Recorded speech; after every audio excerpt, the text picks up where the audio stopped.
আসসালামু আলাইকুম এভরিওয়ান, কি অবস্থা সবার? আশা করছি সবাই ভালো আছেন এবং সবাইকে আমার নতুন আরেকটি ব্লগ দেখার জন্য স্বাগত জানাচ্ছি এই ফুলটি দিয়ে। তো যাই হোক, আজকে সকাল সকাল ঘুম থেকে উঠে নাস্তা করে চা খেয়ে নিচ্ছিলাম। আর আজকের ব্লগটি হচ্ছে আমি আমার আম্মুর বাসা থেকে শ্বশুর বাসা চলে যাব, তাই আম্মুর একটু আমার পছন্দের খাবারগুলো রান্না করছে। তো এর জন্য আম্মু আগের দিন রাতেই পুডিংটি বসিয়ে দিয়েছিল যাতে পরের দিন ঠান্ডা ঠান্ডা খাওয়া যায়। আর আমার তো পুডিং খুবই পছন্দ, আমার সব ডেজার্ট পছন্দের ভিতরে পুডিংটি সবার আগে।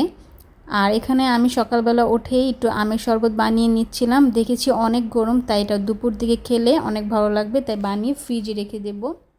আর আম্মু হচ্ছে এখানে সব কিছু ধুয়ে পরিষ্কার করে নিচ্ছিল আর এখন রান্নাও বসিয়ে দেবে। তো আগে মুরগির মাংস রান্না করবে, যার জন্য এখানে পেঁয়াজ এবং গরম মশলা দিয়ে দিয়েছে। গরম ছিল আর আমি আর আম্মু কথা বলছিলাম আর আম্মু এখানে রান্না করছিল। আর আম্মুকে একটু বেশি সময় দেওয়ার চেষ্টা করছিলাম, যেহেতু আম্মুর মন অনেক খারাপ। কারণ আমি যেহেতু আজকে আমার আম্মুর বাসা থেকে শ্বশুর বাসায় চলে যাব, তাই আম্মুর মনটা খুবই আপসেট। তো কিছু করার নেই, যেতে তো হবেই। যে কোনো মায়েরই খুব কাছের একটি মানুষ থাকে, তার মেয়ে। আর তেমন আমিও আমার আম্মুর খুবই কাছের একটি মানুষ। আম্মু যখন যেখানে যাই করে না কেন, আমার কাছে না বললে মানে আম্মু সেটা সম্পূর্ণই হয় না, এমন একটি অবস্থা। তো এখানে আম্মু আস্তে আস্তে সব কিছু রান্না করে নিচ্ছিল। আর এখানে হচ্ছে ডিমের কোরমাও বসিয়ে দিবে। আর আম্মুর হাতে বেস্ট একটি কোরমা হচ্ছে ডিমের এই কোরমাটা।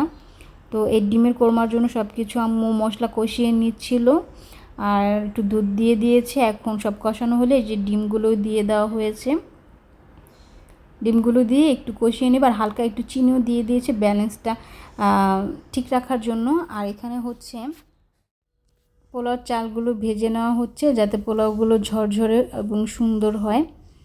আর এখন পানি দিয়ে দেওয়া হবে। আর এই তো আমরা দুপুরে একসাথে খাওয়া দাওয়া করে নিচ্ছিলাম।